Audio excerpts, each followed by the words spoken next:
Transcription in prokaryotes. Meaning of transcription, DNA form RNA. Prokaryotes के अंदर transcription process कैसे होता है, और प्रोकैरियोट्स में हम यहां पे ले रहे हैं ई कॉलाई, इस्चेरिया कोलाई बैक्टीरिया। देखिए, in prokaryotes transcription and translation involve in protein synthesis. Transcription और ट्रांसलेशन दोनों प्रोसेस जो होते हैं वो प्रोकैरियोट्स में प्रोटीन फॉर्मेशन में हेल्प करते हैं। Now only one DNA dependent RNA polymerase enzyme catalyze the transcription।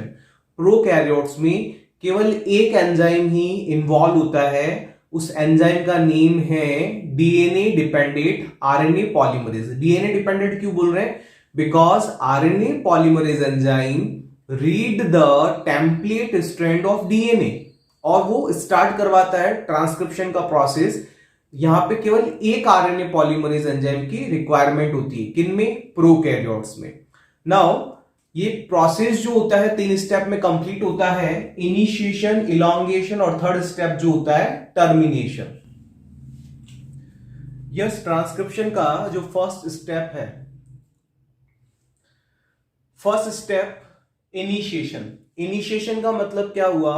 Transcription process start हो जाएगा।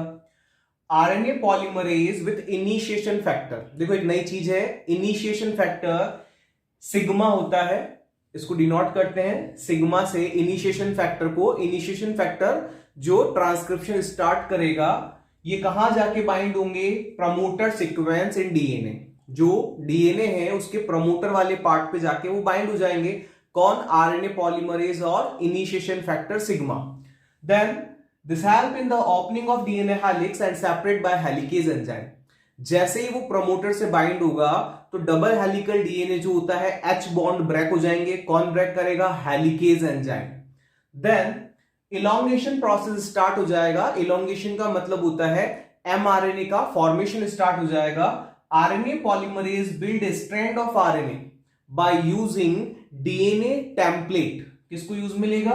टेम्पलेट स्ट्रैंड को यूज मिलेगा। डीएनए के 2 स्ट्रैंड होती है, कोडिंग स्ट्रैंड और एक टेम्पलेट। किसको रीड करेगा वो? टेम्पलेट को।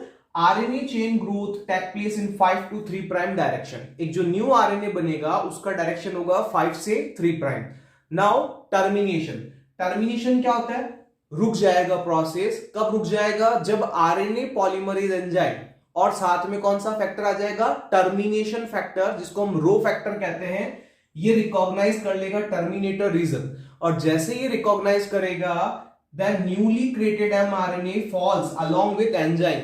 जो आरएनए पॉलीमरेज एंजाइम है वो भी रिलीज हो जाएगा, और जो नया आरएनए बना है in the process of transcription वो भी रिलीज हो जाएगा।